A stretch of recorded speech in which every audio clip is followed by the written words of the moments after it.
A racist white man purposely gets into a heated confrontation with a black man that results in the white man calling the cops. However, he is completely unaware that the black man is a police captain. Damon Russell adjusted the strap of the grocery bag slung over his shoulder. His steps measured as he made his way through the aisles of the chain store. It was one of those rare afternoons where he wasn't in uniform, wasn't chasing deadlines or diffusing volatile situations. A rare day off. He blended in with the rest of the customers, just another guy picking up essentials. As he neared the aisle with toiletries, he noticed a man standing by the locked glass display, tapping his foot impatiently. Damon didn't pay him much attention at first.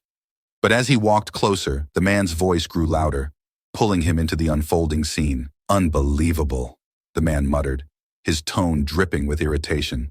"I have to wait here for someone to open this because of them." Damon slowed his pace, glancing at the man from the corner of his eye. His face was flushed with irritation, his voice carrying a bitter edge. The store clerk, a young woman in her 20s, unlocked the display without meeting his gaze. "Ridiculous. It's because of the black people, you know," the man added, louder this time, directing his comment at the clerk, who stiffened but said nothing. "They're the ones stealing everything, and now I have to wait. Every single time." Damon stopped in his tracks. The clerk's hands trembled as she handed the man his item, her face tight with discomfort. The man took it without so much as a thank you, continuing his rant as if the store were his stage. "New York City has gone to trash, I tell you. Just walk down any street. Bet you can see them eyeballing things that don't belong to them." Damon felt the familiar heat rising in his chest, the kind he had long trained himself to control. He was off duty, just another guy shopping, but he couldn't let this pass. He wasn't about to stand by while someone like Chad Walters spouted off his poison, making others uncomfortable because of his misguided sense of superiority. He stepped closer, his voice calm but firm. "Why don't you explain that again for all of us to hear?" Chad turned, startled by the interruption. He sized up Damon, tall, broad-shouldered, with an air of authority despite his casual clothes. Chad's lip curled, dismissing Damon as just another guy trying to play the hero. "Oh, you got something to say?" Chad sneered. "Figures." Damon held his gaze, unblinking. "Yeah, I do." He gestured toward the clerk, who was now avoiding eye contact entirely. "What gives you the right to talk to people like that? Blaming her for your problems? You don't even know what you're talking about." Chad's sneer deepened into an ugly smirk. "Oh, I know exactly what I'm talking about. Maybe you don't like hearing the truth, huh?" Damon took a step closer, his voice lowering but carrying enough weight to silence the space around them. "You don't know the first thing about truth." Chad didn't back down. If anything, Damon's calm demeanor only fueled his arrogance. He puffed out his chest and looked Damon up and down with a sneer that was too familiar. It was the look of someone who thought they'd already won. "Oh, I know enough," Chad spat, turning to the small crowd of onlookers who had gathered, some pretending to browse but clearly watching the confrontation unfold. "You people are all the same. Always quick to play the victim. Always someone else's fault." Damon's fists clenched at his sides, though his face remained impassive. He'd heard it all before. The same tired stereotypes, the same misplaced anger. He had a choice now: escalate or educate. "You think your life's hard because of people like me?" Damon's voice was cool, but his words cut through the air with precision. "You're standing here complaining about waiting a few minutes for a clerk to unlock a cabinet, and that's our fault?" Chad scoffed, waving Damon off like he was swatting at an annoying fly. "It's more than that. I'm sick of the way this city caters to." He hesitated, looking Damon up and down, searching for the words that wouldn't get him in deeper trouble. But the pause was just enough for everyone to understand exactly what he meant. Damon crossed his arms, keeping his gaze steady on Chad. "Go ahead. Say it. I'm sure you've got plenty more you're dying to get off your chest." The store clerk, now frozen near the display case, looked like she wanted to disappear. Damon caught her eye and gave her a reassuring nod, silently telling her he had this under control. Chad took the bait. "You know what the problem is?" His voice was louder now, full of confidence, as if the growing audience had somehow validated his grievances. "The problem is we're bending over backward for people who don't deserve it. And people like you," he pointed a finger at Damon, "expect everything to be handed to you. Special treatment for everyone but us, right? I'm just sick of having to deal with this every day. You walk into a store and everything's locked up because they can't trust people like me." Damon finished for him, his voice steady, but the tension mounting. "People who don't look like you. That's what you're really saying." Chad's smug grin faltered for just a moment, but he doubled down. Yeah, that's exactly what I'm saying. I shouldn't have to suffer because others can't follow the rules. Damon took a step closer, closing the space between them. Suffer? That's what you call waiting an extra minute for someone to unlock a case? Chad didn't answer, but his sneer said enough. His eyes darted to the growing audience, as if looking for someone to back him up. Damon's voice dropped, barely above a whisper but powerful enough to demand Chad's attention. You know what real suffering is. It's being judged the second you walk into a room. It's people assuming the worst about you because of the color of your skin. It's hearing ignorant comments like yours and being expected to just let it slide. Chad chuckled, shaking his head. Here we go. Playing the race card, right on schedule. You don't get it, do you? Damon's voice was calm, almost too calm for the rising tension around them. This isn't about a card or a game. This is about respect. The respect you think you're entitled to but don't know how to give. Chad's face flushed red, his hand clenching into a fist. For a brief moment, Damon saw it. The spark of violent intent flashing across Chad's face. Chad's jaw tightened as his knuckles turned white.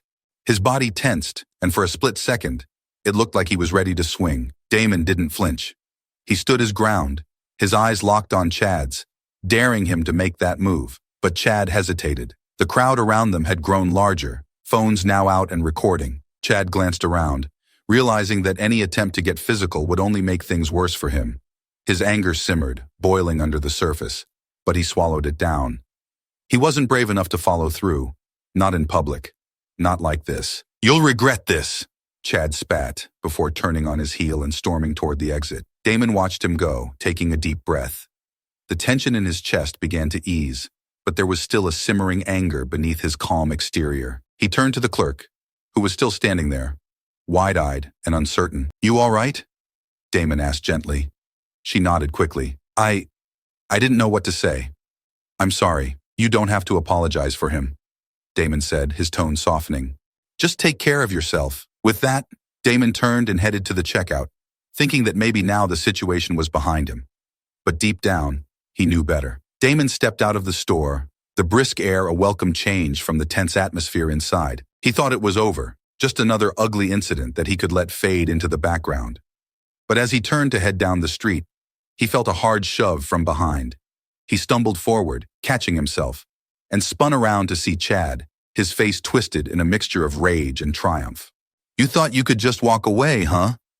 Chad sneered, puffing out his chest. You don't get to just walk away from me. Damon squared his shoulders, his eyes locking on Chad. He could already feel the situation spiraling, Chad's bruised ego looking for a way to strike back. Damon's voice was calm but firm. Walk away, man. It's over. Chad's grin widened, his anger feeding his arrogance. Oh no, it's not over. You think you can make a fool out of me in front of everyone back there? You think you can embarrass me and just leave? Damon kept his voice measured. I'm not looking for trouble. But if you push it, you're gonna find it. That only seemed to fuel Chad more. He stepped closer, his finger jamming into Damon's chest with force. Oh yeah? What are you gonna do about it? Damon swatted Chad's hand away in one smooth motion, his voice sharpening. Get your hands off me. The second Damon made contact, Chad reacted dramatically, stumbling back as if he'd been punched. His face twisted in outrage as he clutched his chest like he'd just been struck by a heavy blow.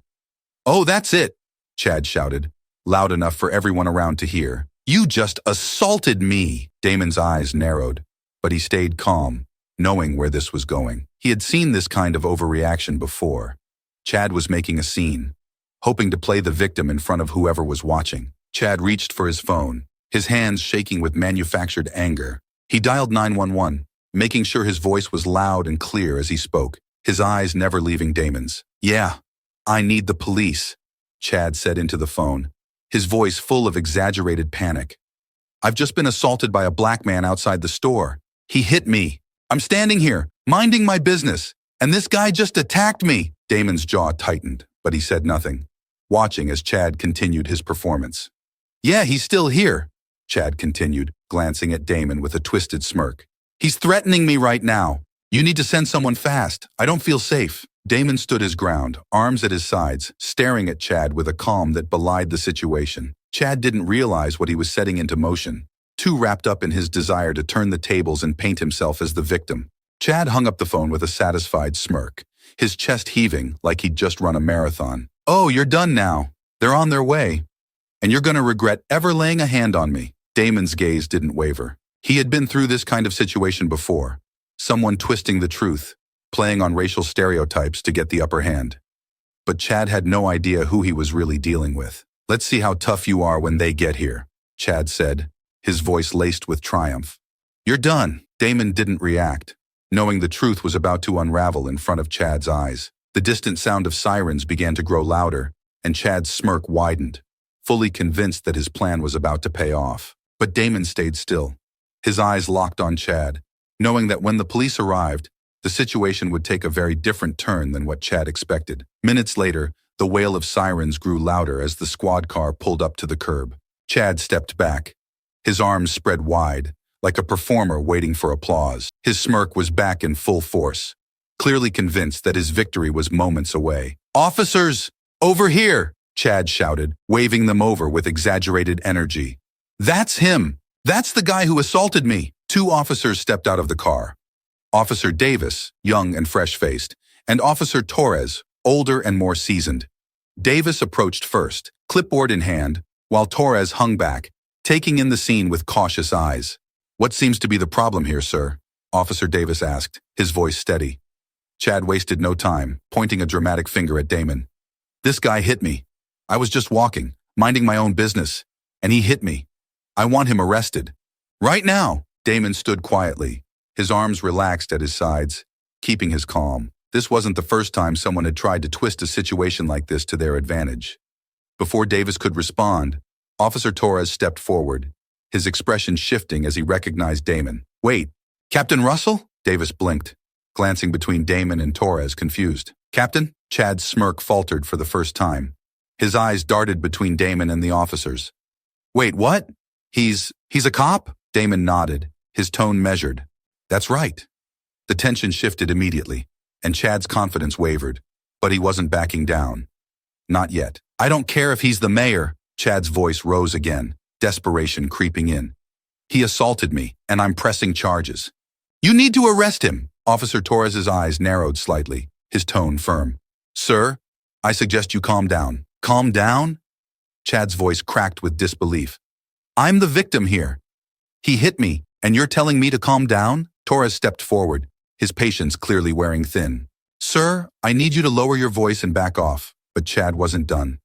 His face turned red with rage, and in one swift motion, he stepped toward Damon again, jabbing his finger hard into Damon's chest. You think you can just get away with this because you're a cop? You think you're better than me? Damon didn't react, his eyes locked on Chad. But Torres moved immediately, grabbing Chad's arm before he could pull back for another jab. That's enough, Torres barked, his voice sharp. Put your hands behind your back. Chad struggled, trying to pull free, but Torres wasn't giving him any leeway. Wait, what? You're arresting me? For what? For assaulting an officer and refusing to comply with a lawful order, Torres said, already pulling out his handcuffs. Chad's face went from red to pale in seconds. No, no, no. You've got this all wrong. He's the one who hit me. Officer Davis moved in to assist, and together, they turned Chad around, securing the cuffs on his wrists as he continued to sputter in disbelief. This is insane. I didn't do anything wrong. You're arresting me? This can't be happening. Torres tightened the cuffs and guided Chad toward the squad car. You had your chance to walk away. Now you're being charged with assault and disorderly conduct. Chad's voice rose in a panicked shout. You can't do this. I'm the victim here. He assaulted me. You're arresting the wrong guy. Torres opened the car door, shoving Chad inside as he continued to protest. You should have thought about that before you put your hands on him. Chad's protests were muffled by the car door as it slammed shut, leaving him confined to the back seat, his arrogance now replaced by sheer panic. Damon finally let out a slow breath, the tension easing from his shoulders. Officer Davis turned to him, clearly shaken by the turn of events. Captain, are you all right? Davis asked, his voice filled with uncertainty. Damon nodded, his voice calm and controlled. I'm fine, officer. Thank you. Torres walked back to Damon, his expression respectful. Sorry about that, Captain. You know how these things go. Damon offered a slight nod. It's fine. Just make sure he gets processed properly. Torres glanced back at the squad car where Chad sat in stunned silence, still trying to process how his plan had so dramatically backfired. "We'll take care of him, Captain. Don't worry." The officers walked back to the car, and as they drove away, Chad's angry shouts became nothing more than a distant noise in the busy city street. He'd dealt with men like Chad before, and he would again. But for now, the situation had resolved itself. Damon watched as the squad car disappeared into the stream of traffic, Chad's angry shouts muffled by the distance. The tension that had clung to the moment slowly began to dissolve, replaced by the steady hum of the city resuming its normal rhythm. People who had stopped to watch the spectacle returned to their routines. The confrontation soon to be forgotten by everyone except the man at its center. Damon stood still for a moment longer, his mind replaying the scene. Chad's smug overconfidence, the way he had jammed his finger into Damon's chest like he owned the world, and the dramatic way he'd played the victim after getting swatted away. It was typical behavior from people like Chad, who thought the system would always be on their side. They believed they could manipulate the narrative, turn themselves into victims, and walk away without facing any real consequences. But this time, Chad had been wrong. Damon could feel the weight of the entire situation settle over him. But instead of feeling satisfaction, there was something else. Unfinished business. Chad had crossed a line, not just with his physical aggression, but with his assumption that calling the police would immediately make Damon the aggressor. He had tried to use the system like a weapon, a tool for his own entitlement. The arrest was justice, sure, but Damon knew it wasn't enough. He started walking, his mind made up. He could go home, could leave it at that, and move on with his day. But deep down, he knew he wasn't finished with Chad yet. This was more than just another hot-headed argument on a city street. Chad needed to understand the gravity of what he'd done, and Damon felt a responsibility to make sure he did. Chad wasn't just any guy who had lost his temper. He was someone who believed he could wield power over Damon because of who he was, someone who thought the system would protect him.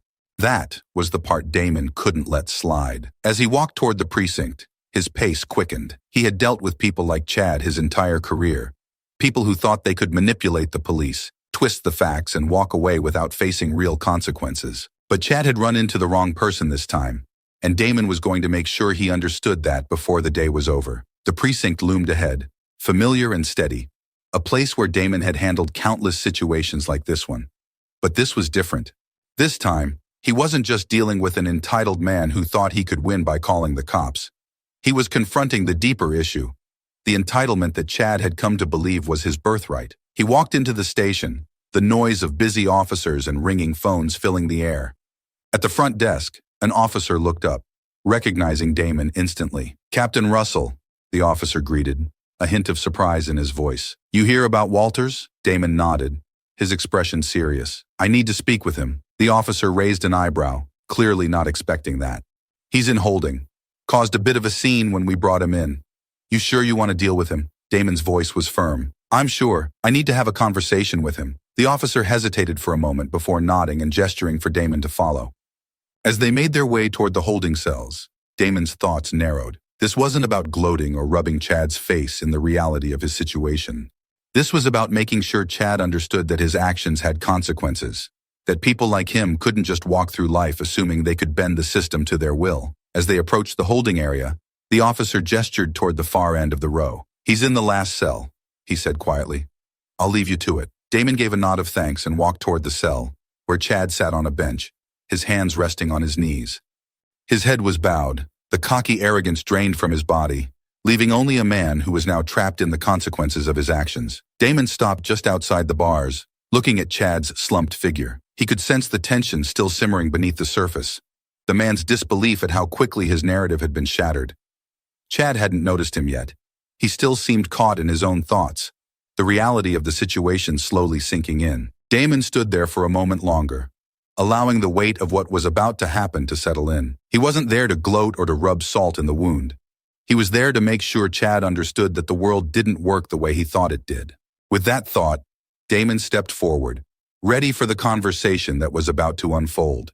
He knew it wouldn't be easy, but he also knew it was necessary, and Chad Walters was about to learn just how wrong he had been. Damon stepped up to the bars, his eyes locking on Chad, who was still sitting on the bench, hunched over and stewing in his own frustration. The arrogance and swagger Chad had shown outside the store had long since evaporated, leaving only a man grappling with a reality he hadn't anticipated. The sound of Damon's footsteps echoed slightly in the quiet holding area.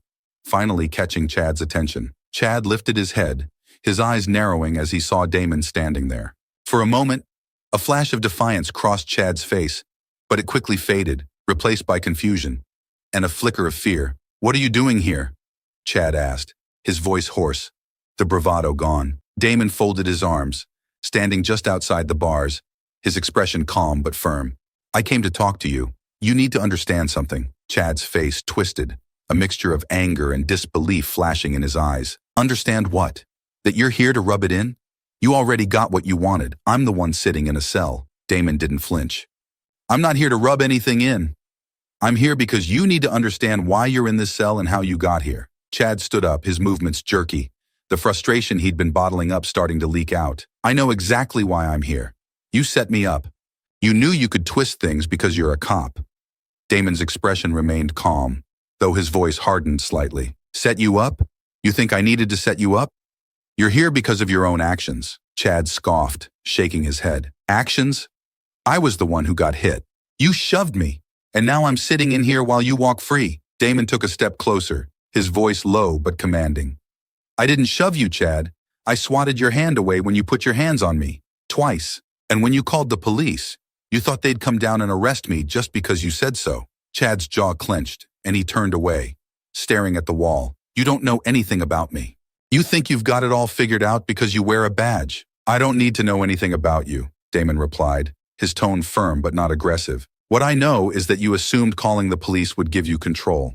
You thought you could manipulate the situation, turn yourself into the victim, and that I'd be the one sitting in this cell." Chad turned back, his face flushed with frustration. "You're wrong. I didn't manipulate anything. I was defending myself." Damon's gaze didn't waver. "Defending yourself from what, Chad? A situation you created? You put your hands on me first. You escalated it. And when things didn't go your way, you tried to use the system to get what you wanted." Chad took a step closer to the bars, his face hardening again. "You're twisting everything. You don't know what it's like. People like you get special treatment all the time. I'm just trying to live my life, and I get treated like I'm the problem." Damon's eyes narrowed, and his voice dropped lower, but it carried the weight of years of experience. "Special treatment? You think I get special treatment because I'm a cop? Let me tell you something. You called the police because you thought the law was automatically on your side. You thought your word would be enough to put me in cuffs. That's the special treatment you're used to." Chad opened his mouth to protest, but Damon didn't let him speak. "You thought you could use the system to protect yourself from the consequences of your own actions," Damon continued, his voice measured. "But that's not how it works, Chad. Not today." Chad's shoulders slumped, his defiance waning. His eyes darted to the floor, then back up to Damon, his voice quieter now, almost pleading. "What do you want from me? You've already got me locked up." Damon studied him for a moment, letting the silence hang between them before speaking again. "I'm not here because I want something from you. I'm here because I want you to understand that what you did, calling the police, trying to play the victim, could have ended very differently for someone else." Chad's brow furrowed. "What do you mean?" "You're lucky, Chad," Damon said, his tone softening just a fraction. "Lucky because this time, you ran into someone who knew how to handle it. But what if it had been someone else? What if you'd called the police on another black man who didn't have my experience, my position? What do you think would have happened then?" Chad blinked, confusion crossing his face. "I didn't think—" "That's the point," Damon interrupted, his voice sharp again. "You didn't think. You assumed you could control the situation because you thought you had the upper hand. But what if that wasn't the case? What if the police had come in with a different mindset, believing every word you said? Do you know how many times situations like this go wrong because of someone's assumptions?" Chad didn't respond immediately. He stared at Damon, clearly grappling with the weight of his words. "You're sitting in a cell now because of your own actions," Damon continued. "You escalated this, but I need you to understand that it could have gone much worse for someone else. You can't just play the victim when things don't go your way and expect the system to back you up." Chad's face tightened, his voice quieter. "I didn't mean for it to get this far." Damon sighed, shaking his head. "That's the problem, Chad. You didn't mean for it to get this far, but you acted like it couldn't. You assumed you'd be fine no matter what happened. But actions have consequences, and you're feeling them now." For a long moment, neither of them spoke. Chad stared at the floor, his mind clearly working through everything Damon had said. Finally, Damon took a step back. "Think about that while you're in here. And maybe next time you'll realize that you can't just use the system to protect yourself from your own choices. Without another word, Damon turned and walked away, leaving Chad standing at the bars, his expression a mix of anger, confusion, and something else, something closer to understanding. As Damon left the holding area, he felt the tension lift. He had said what needed to be said. Now it was up to Chad to figure out the rest. Damon walked out of the holding area, his footsteps echoing in the hallway as he made his way back toward the front of the precinct. His conversation with Chad still echoed in his mind. He had said what needed to be said, but whether or not Chad took it to heart was beyond his control. That wasn't what mattered right now. As he approached the front desk, he spotted Officer Torres and Officer Davis going over some paperwork. They glanced up when they saw Damon approaching, both standing a little straighter. "Captain?" Torres greeted him, curiosity laced with respect in his tone. "How'd it go in there?" Damon nodded. "About as expected. Chad's got a lot to think about." Torres raised an eyebrow, clearly not surprised. "Didn't seem too reflective when we brought him in. He was yelling the whole way, blaming everyone but himself." Damon gave a small shrug. "People like him usually do. What's the status on his charges?" Torres flipped through the paperwork in front of him, landing on Chad's file. "We've booked him for disorderly conduct, resisting arrest, and simple assault. He'll spend the night in the holding cell and see a judge in the morning. He's facing some decent fines and possibly community service, maybe even a short stint in jail depending on the judge." Damon nodded, his thoughts briefly shifting to how Chad had tried to use the police as a tool for his own advantage. "And the assault charge? That's from him putting his hands on me." Torres nodded. "Yep, for when he jammed his finger into your chest. Twice. That's what escalated everything." Damon folded his arms, reflecting on the situation. He thought calling the police would solve the problem in his favor. He didn't expect to be the one sitting in a cell. Officer Davis, who had been silent up until this point, stepped forward, still looking slightly rattled from the earlier events. "Captain, I've never seen someone so sure of himself crash so hard. He really thought he had you when he made that call." Damon turned to Davis, giving him a small, approving nod. "That's because people like him believe the system will always back them up. He assumed the law was on his side, just because he was the first to call." Davis nodded, absorbing the lesson. He didn't realize who he was dealing with. Damon shook his head. "It's not about who I am. It's about how he sees the world." Chad thought he could use the system to his advantage, that the police would side with him no matter what. "It's that entitlement that puts people in dangerous situations." Torres leaned back against the desk, crossing his arms. "Well, he's in for a rude awakening. He'll be facing some serious consequences now, not just a slap on the wrist." Damon took a deep breath, processing everything. He had handled the situation calmly, made sure justice was served, and ensured Chad wouldn't walk away thinking he could manipulate the system whenever he wanted. It was moments like this that reminded him why his position mattered. He wasn't just a cop. He was a black police captain in a city where men like Chad often thought they could control the narrative. Damon had worked his way up through the ranks, knowing that his presence and leadership could change lives, not just in situations like today, but for other black men and women who came through the precinct. He had the power to influence how his officers treated people, to ensure that they didn't jump to conclusions based on someone's skin color. Being in a position of authority as a black man gave him an opportunity to confront not just individual incidents of racism, but the larger, systemic issues that affected his community. Chad had expected Damon to be just another black man he could manipulate, but Damon wasn't about to let that happen. Not today, not ever. It was a reminder that his role wasn't just about enforcing the law. It was about protecting his community, changing perceptions, and making sure that the people who came through his precinct, whether as officers or civilians, were treated fairly. Davis broke the silence, glancing between Damon and Torres. "So what happens now?" Damon shrugged, his voice even. "Now the courts will handle it. He's going to have to face what he's done. But the bigger lesson for him is realizing that the system he thought would protect him doesn't work like that anymore." Torres nodded, a small smile on his face. "He's going to have a lot of time to think about that." Davis looked at Damon with admiration in his eyes. "You handled that whole thing like it was nothing. I'm not sure I would have been able to stay that calm." Damon smiled, though it didn't quite reach his eyes. "You did fine, Davis. You stayed calm, assessed the situation, and didn't jump to conclusions. That's what matters." Davis smiled nervously. "Thanks, Captain. I'll try to keep that in mind next time." Damon gave him a nod, appreciating the rookie's effort. "Good. Keep your head clear and always evaluate before you react." Torres set the paperwork down and folded his arms. "Captain, it's good to have someone like you in charge. Honestly, I don't know how that situation would have gone if it were someone else out there. Damon let the words settle for a moment. He knew Torres was right. Being in this position mattered. It wasn't just about maintaining order.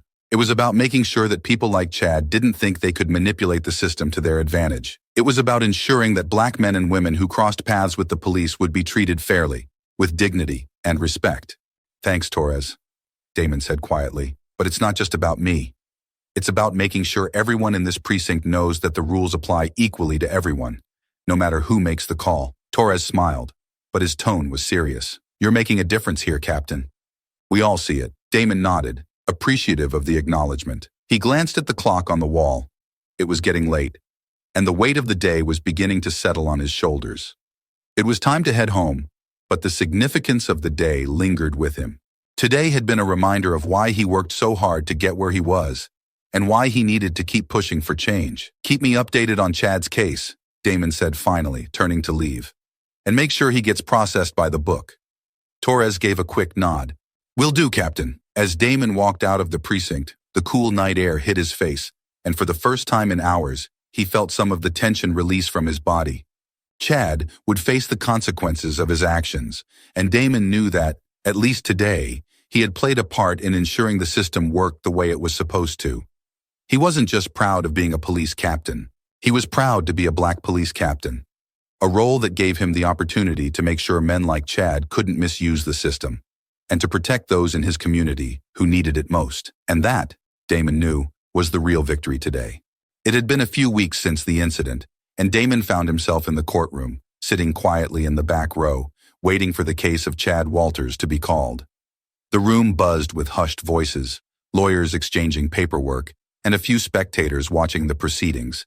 Damon had testified in court many times before, but this time felt different. He wasn't just here as a witness to a crime. He was here to ensure that the system worked, that Chad faced the consequences of his actions. When Chad's name was finally called, Damon stood, making his way to the witness stand. He glanced at Chad as he walked past. Chad sat at the defendant's table, his once arrogant demeanor replaced with tension. The cockiness that had radiated from him during the initial confrontation had long since evaporated. He was no longer in control, and it showed. The judge, a no-nonsense woman in her 50s, peered over her glasses as she addressed the courtroom. Mr. Walters, you are facing charges of disorderly conduct, resisting arrest, and simple assault. How do you plead? Chad's lawyer leaned in to whisper something, and Chad hesitated before responding. Not guilty, Your Honor. Damon felt a slight twinge of frustration, but he remained calm. He knew the trial had to play out, and Chad's guilt would be determined by the facts. He took his seat at the witness stand and waited for the questioning to begin. The prosecutor stood, a tall man with an air of authority, and approached Damon. Captain Russell, could you please describe the events that took place on the day in question? Damon nodded and spoke clearly, recounting the confrontation outside the store. He detailed how Chad had put his hands on him, escalated the situation, and then tried to manipulate the narrative by calling the police and claiming he was the victim. Chad Walters thought he could use the police to turn the situation in his favor, Damon explained, his voice steady. He put his hands on me, and when I defended myself by swatting his hand away, he exaggerated the incident and called the police. When the officers arrived, he expected me to be arrested simply because he was the one who made the call. The prosecutor nodded. And as a result of his actions, what charges were brought against Mr. Walters? Damon responded. He was arrested for disorderly conduct, resisting arrest, and simple assault, which stemmed from him jamming his finger into my chest twice and refusing to cooperate with the officers. The prosecutor turned toward the jury, his voice firm.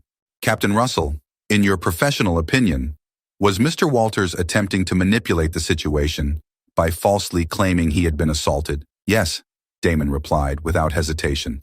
He believed that calling the police would put him in control.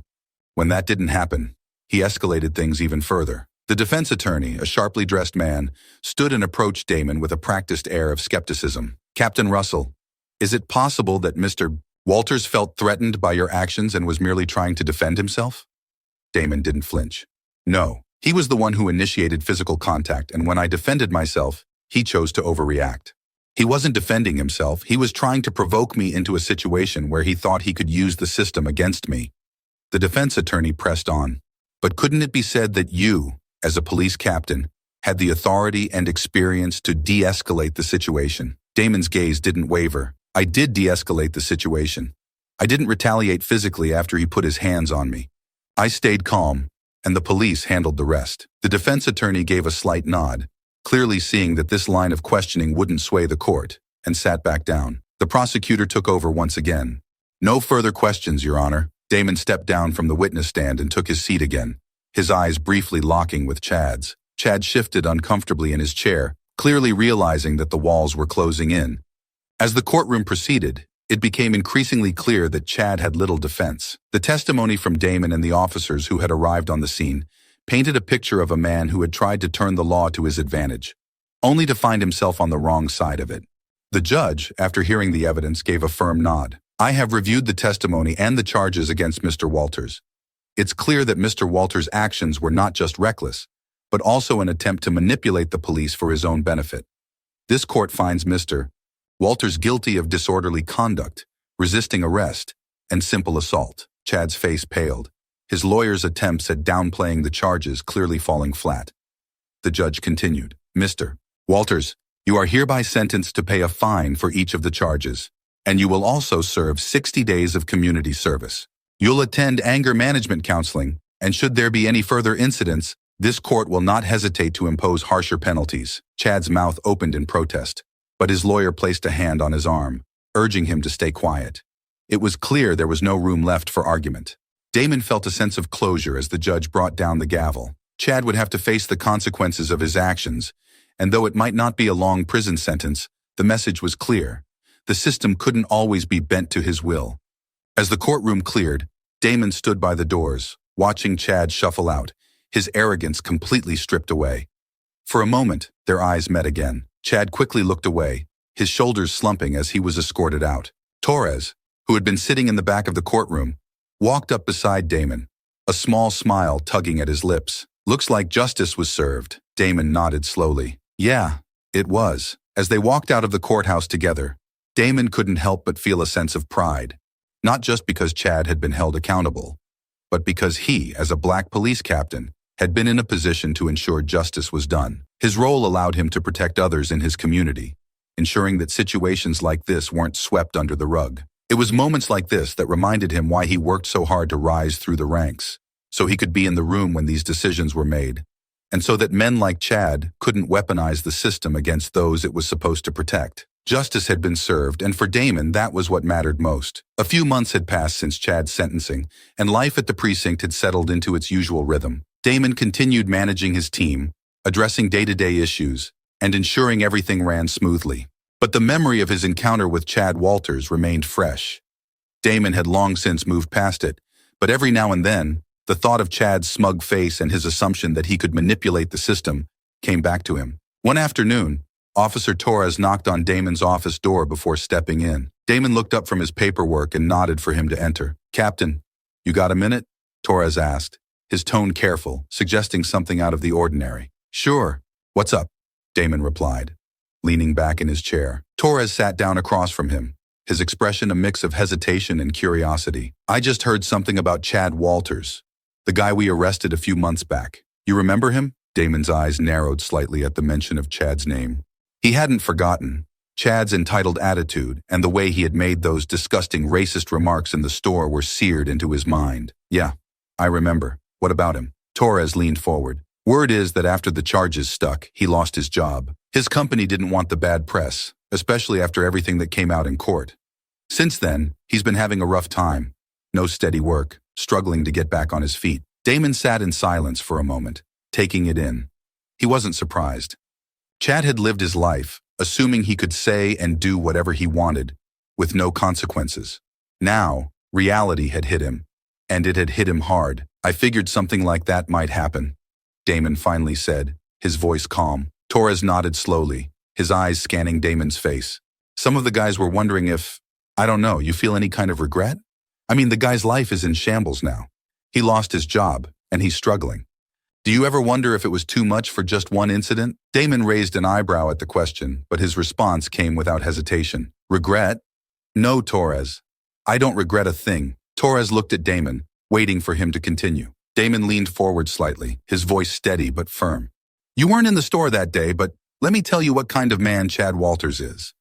He was standing there, blaming black people for the store's extra security measures, saying things like, if they didn't steal, we wouldn't have to deal with this. He was loud, making a scene, making everyone uncomfortable. He thought he could say whatever he wanted, and no one would call him out for it. Torres nodded, his face reflecting understanding. I didn't know it went that far. It did, Damon said firmly.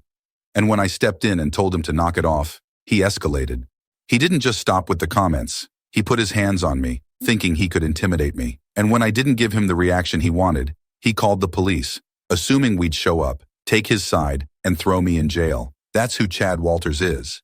Someone who thinks he can manipulate the system to avoid consequences. Torres listened closely, absorbing the weight of Damon's words. He wasn't just mouthing off. He genuinely believed that the law would bend in his favor because he was the first to call it in. Damon continued. People like Chad think they can say whatever they want, do whatever they want, and blame others when things don't go their way. He expected the system to protect him, even after everything he did. Torres shifted slightly in his seat. So, you don't feel bad that he lost his job? Damon shook his head. Not at all. People need to face the consequences of their actions. He walked through life thinking he could treat people however he wanted, say whatever he wanted, and never be held accountable. Losing his job? That's on him, not on me. Torres nodded, clearly seeing Damon's point. Yeah, I guess that's true. It's just, some people might see losing his job and struggling as too much for one incident. Damon leaned back in his chair, folding his arms across his chest. This wasn't just one incident, Torres. It was a pattern. Chad's entire mindset is built on the belief that the system works for him, that he can use it to punish others while he walks away unscathed. And this time, it didn't work out for him. That's not my problem. It's his. He needed to learn that actions have consequences. Torres raised an eyebrow. I get it. I just wanted to hear it from you. I wasn't there in the store, and I guess I didn't realize just how bad it got. Damon exhaled slowly. He tried to make me the scapegoat, Torres. He thought his racist remarks would go unchecked. He thought calling the police would make him the victim and me the criminal. And when that didn't happen, his entire worldview fell apart. He needed to face the consequences, and I don't regret helping make sure that happened. Torres smiled slightly. I get it now. You did the right thing. He needed that wake-up call. Damon gave a small nod, his voice quiet but resolute. People like Chad need consequences. It's not about punishing them for the sake of it. It's about accountability. He spent his life blaming others, and now, for once, he's the one who has to take responsibility. I don't feel sorry for him. Torres stood up, clearly satisfied with Damon's response. Thanks for clearing that up, Captain. I just wanted to make sure I understood the whole picture. Damon smiled briefly. You did good bringing him in, Torres. The system worked this time, and that's what matters. As Torres left, Damon sat back in his chair, reflecting on the conversation. The truth was, being in his position as a black police captain gave him a unique opportunity to ensure that people like Chad didn't walk away from situations like this without understanding the weight of their actions. He had fought hard to get where he was, and part of his job was to make sure the system couldn't be used as a weapon against those it was supposed to protect. Damon wasn't just in a position of authority. He was in a position to enforce fairness and accountability. Chad had learned a hard lesson, and while it might have cost him his job, it wasn't something Damon regretted. Chad had said those racist things in the store because he thought no one would hold him accountable. Now, he knew better. Damon looked out the window, watching the city move on with its usual energy. He didn't regret a thing. People needed consequences, and Chad Walters had learned that the hard way. And for Damon, that was more than enough.